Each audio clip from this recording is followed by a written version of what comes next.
I'm here today with Darryl and Steve of Undrask to talk about God Emperor. As you can see behind them, that's the cover of the album. They're repping their own album cover in the backdrop. Out right now as a self-release by these good folks of Undrask. How are you guys doing? Doing great, man. Thanks for having us again. Doing great. Oh, my pleasure, my pleasure. So let me ask you this: why did you guys make us wait 6 years for another record? So many kids. Yeah. Come on, I'm sure you can find some time. Yeah, right. We got Lots of children. Yeah, 2 on his end. I got 1. Eric had 1. So we're getting overrun by the little ones. Oh yeah. So we were getting close in 2020. Recruit them as crew members. Yeah, right. Yeah. Could lift stuff. His voice is fresher than mine, at least. Maybe we can replace me eventually. I'm sure the highs are high. Yeah, that's right.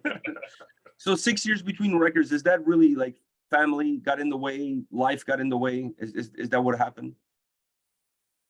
Yeah. I'd say COVID got in the way too. We were prepared in 2020 to go into the studio. We managed to get in there, but it was a little difficult, a little more to do than just to be able to get into the studio than we might have thought before. And then, of course, we added in all these new aspects to the album, the backing tracks, the choir, all the instruments are real. We had to hire people to do all that. So there was a lot of back and forth with different people trying to get the right sound we wanted going into 2021 and beyond there. By 2022, I think we were pretty close to being done, but we definitely delayed here and there for reasons, looking to shop ourselves out a little bit, spent some time on that. So finally we got decided on a date, early 2023, and here we are. So going forward, are you guys going to have to take your time in between albums because, like you said, family gets in the way, there's other priorities, other things? Or now that you guys got this one out of the way, do you feel that perhaps the time between albums can be a little bit shorter going forward? We're hoping so. I think the next album isn't going to be so epic. Well, I guess that's the best word to say. We have some ideas for the next album. The kids are getting a little bit older. COVID's beyond us now, and it's going to be less people involved this time around. We'll kind of go back to basics, but still a more intense record, I think. But I don't foresee it being 6 years. I hope not. So what's more challenging from a band's point of view, a debut album or a sophomore?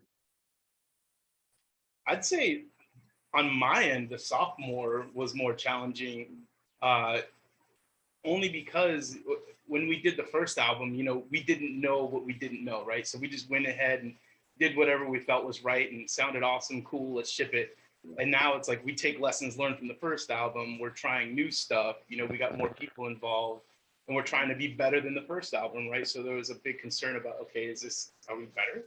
Does it sound better? And you get so familiar with the songs, you don't even know if they sound good after listening to them 1,000 times over the course of a couple of years. Like, is this even good anymore? I don't know. It was more stressful for sure. Yeah, we were looking for a big epic second album with a lot more tracks, a lot more time. A lot more layers. I think Eric had to play 4 or 5 different guitar parts for each song. So there was a lot more music written, a lot more people brought in to do backing stuff. We got guest vocals, guest guitars. We just wanted a really big second outing to push ourselves as hard as we thought we could push ourselves here. We learned a lot along the way, for sure. I think we can pull back on certain elements next time and get very similar, if not better, results. So every album gives you some learning lessons, as I can see from the debut to now. How much of those learning lessons impact the development of the band and the development of the sound of the band? I'd say, there's a lot of things, just learning what it takes to actually go into production. The engineering side of things, the first record, we did a lot of the production and engineering on the guitars ourselves, and then sent that over to our producer, Jamie King. He did, what he could with those tracks that we gave him. We did all the engineering on those. And this time, we did all of the production and engineering on the guitars and drums and vocals with Jamie. So we sat in the studio with him for 3, 4, 5 weeks, working this stuff, and he was able to give us a lot more insight in how we should record certain parts, what we should play, whether things are in tune, what the style is good for what he needs, how many of each track do we need. So we learned a lot there. And, we still learned a lot, especially with a lot of backing stuff. How many tracks of that do we actually need, versus maybe getting 2 tracks is not enough. Maybe you want 4 tracks of trumpets, 8 tracks of low brass. Who knows? But I know that we need more now. So that's another lesson learned. If we go with real players, which I'd like to, if we're going to bring that on to the next record. So there's a lot of just little things that stack up. And you mentioned you wanted this album to be epic. I mean, if you're looking at the length of the album and the amount of songs, I think epic is a good word to go with it. I mean, 70-minute record. Did you guys worry about the impact of such a long album, considering the audience these days has such a short attention span when it comes to anything, not just music, but I'm talking about anything? Yeah, no, that's this guy's fault. It would have been longer. We cut it down quite a bit. It would have been longer. It could have been a double CD if he had his way. We had a lot of back and forth about cutting some stuff. So this is I guess you could say this album is Darryl's kind of third baby that he had. So we let him kind of run most of the show and just let him have it, because it was his story and he wrote a lot of these early riffs. And so we kind of let him, if he wanted to go longer, then, okay. But yeah, it could have been much longer than this. Yeah, and Eric did a lot of that too, a lot of the editing of the overall theme of the album. I came in with one idea and he was like, no, that's dumb, let's do it this way. I was like, okay, then we kind of worked it for about a year until we had something where we're like, okay, that's good. And then we started trying to get our music to fit with that. Over time, a lot of times we'd have riffs that we've been working on that fit really well in certain spots. And so we expand on that, actually compose a song there and make it work. Do lyric sessions to try to fit what we were doing in that. And sometimes, we'd have a track where we're like, okay, we got to write something to fit this theme. And work on that, pass it around, make it happen. Eric was doing a lot of the story refinement side of that. Eric is our lead guitarist, so not really. So you're a third baby, huh? Third baby. So one of the things I noticed about this record is that the songs, and you talked about this in terms of having more layers, in terms of being more textured. The songs on this album compared to the debut record definitely felt like they had more to them. They felt better crafted, more layers, better construction, more elaborate construction. Now you're just prototypical verse, chorus, solo, chorus, song is over. These songs had a lot more to them. Is that part of the evolution of the band? Is that part of your own personal evolution as artists, that you want to create something that's a little bit more intricate, a little bit more complex, and not just simple and straightforward?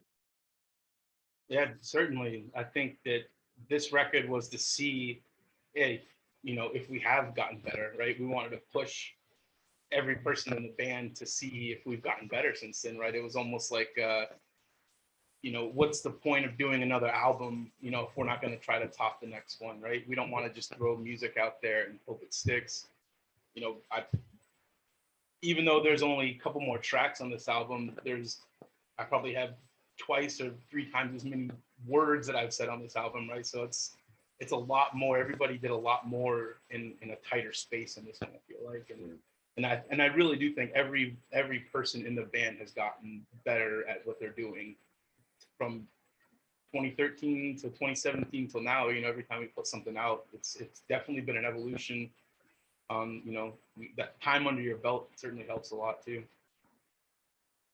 When you look at the way these songs are put together with that design and with that structure, that's obviously part of your evolution. But is there also an impact from what influenced you guys more as musicians on the debut album versus perhaps the music and the bands and the changes in the genres that have happened between that album and this album? Did that play a role as well in terms of what influenced you guys?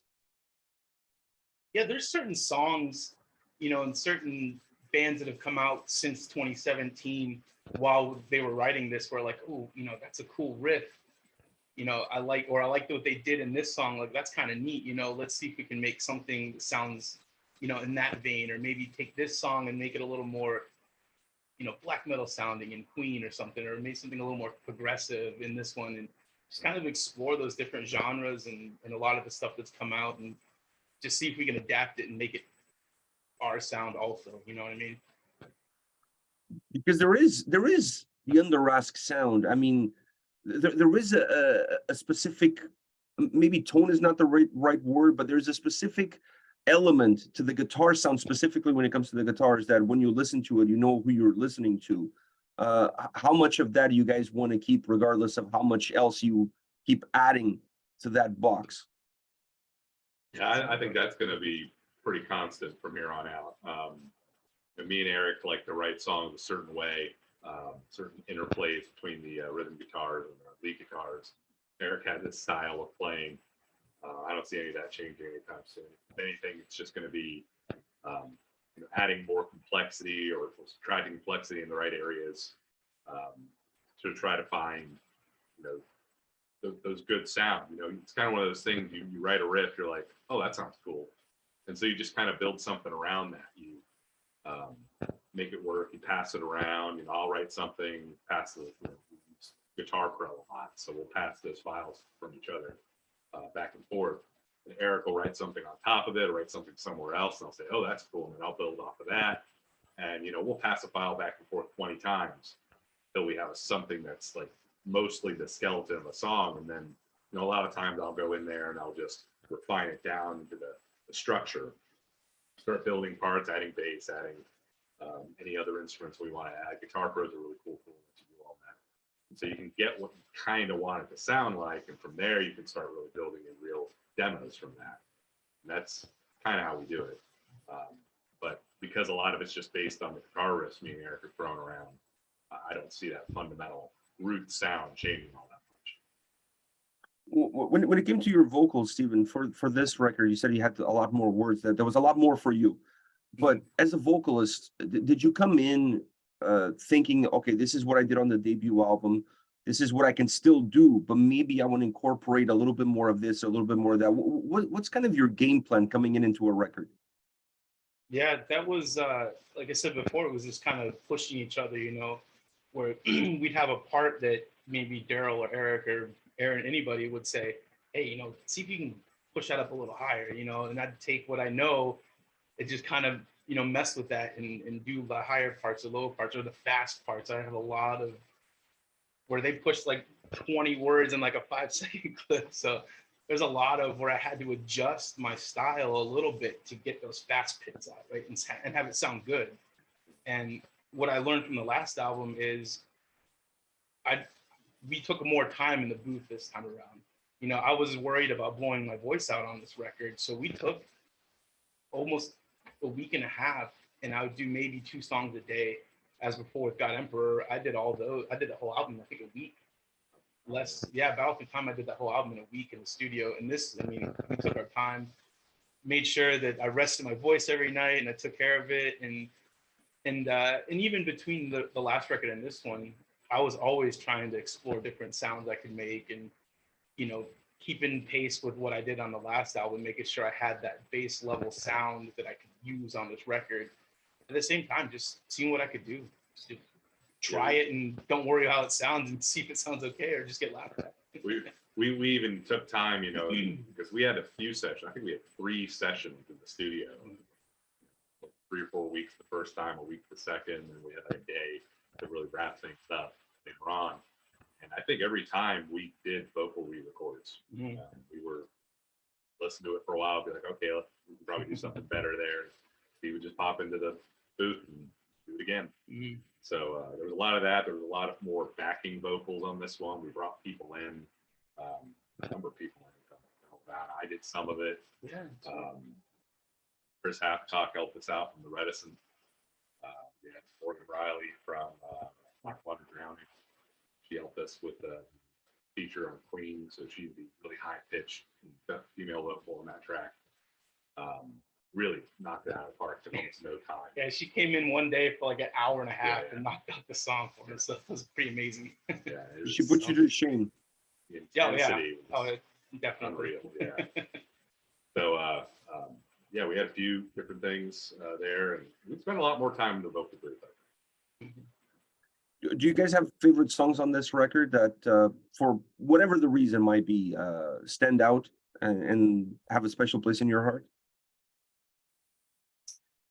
Honestly, what sounds funny, Collectors for me is that song, because I remember when they first wrote the opening riff of the first part of that song, the first couple minutes, and I listened to it, they put out a MIDI of it, and it was all this boppy, happy, like, how the hell am I gonna sing death metal over this bullshit? I was like, we can't use this song, guys. I pushed for the first 2 years, I think. I was like, this song is, no, we can't do it. This is going to be too weird, And then he demoed his guitars, Eric demoed his guitars, Aaron put his drums in finally, and I was like, okay, this is kind of cool, And now I love it. I love this song. It's one of my favorites on the album. So that's always going to be the one song I can look back on and remember this album in 20 years. Like, oh yeah, that was Collectors. Yeah, that song sucked first. What about for you, Darryl? Do you have one? If I had to say what my favorite was, it'd probably be Queen, actually. Not just because the guest vocals from Morgan were outstanding, but there's just this intensity getting closer to the end of the song when it shifts over to that final, like, big explosive ending, really melodic ending from the end of that song. The way that we do that sort of like really heavy black metal blast beat part all the way through, like for a straight minute, just building until it finally explodes. That gets me every time I listen to that part. Every time, I feel like we did a good job there. So I had to, just in terms of overall, that's probably my favorite. And he has a guitar solo in that. His first guitar solo is in that song. There's another reason he wasn't mentioning it because he doesn't want to. He doesn't want to prop himself up, so Yeah. he's just Try to keeping stay quiet. He's just keeping quiet, and he's letting you do all the talking. My little 6th grade guitar solo. I'm not going to brag about that. 6th grade. Well, it's better than mine. I couldn't even do one now, so it is what it is.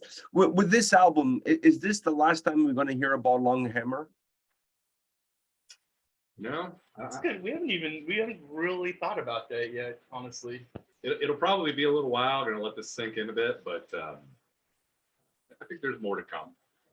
I have some ideas. It's going to get crazy. Because he's such an iconic character. Longhammer, hopefully there will be no rest in peace anytime soon. At least that's what I'm hoping for. Yeah, at the end of the record, he's just getting started.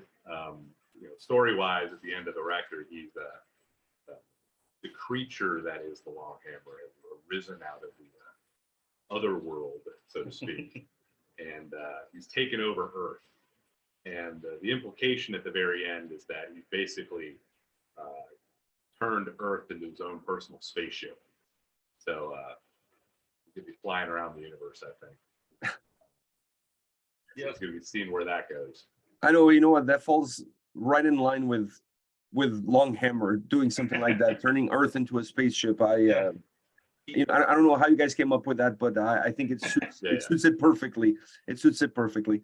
One last question for you guys, and that is, now that you're back making music, you released your second record.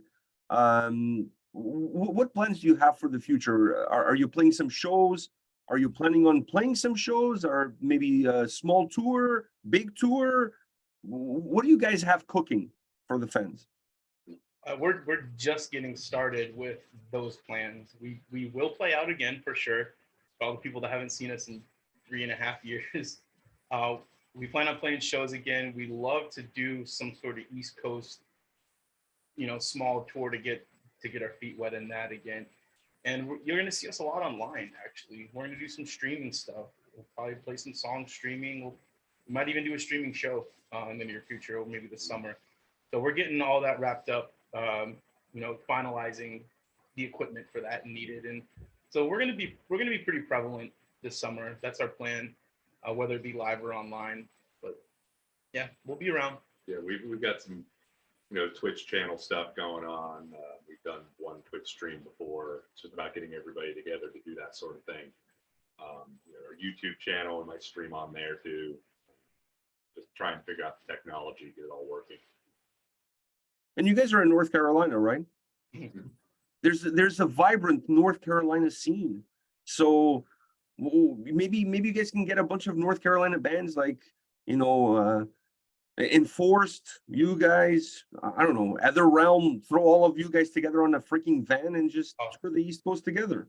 I would very much enjoy that. Oh, and by the way, we did not steal their deer skull. That was a gift to me from somebody else, by the way. Okay. I didn't take it from them. I don't want them coming after me. Because I thought they were going to come knocking with like a cease and desist or like some royalties or something along those lines. There's no way to clean it. We're not going to be able to. Yeah, it's bloodstained now forever, that skull. It looks pretty cool now, though. No, it's yours forever. It's mine forever. No, it's yours forever. Well, Darryl, Stephen, thank you very much for your time today. I really appreciate it. Thank you for talking about the band, talking about the record, Undrask, God Emperor, out right now. Go check out their Bandcamp. I'm going to put the links in the description of this video. So if you guys want to pick up the record or find out more about the band, everything is going to be in the description of the video. Once again, thank you very much for taking the time. I really appreciate it. All right. Thank you very much, man. Appreciate it. Good to talk to you.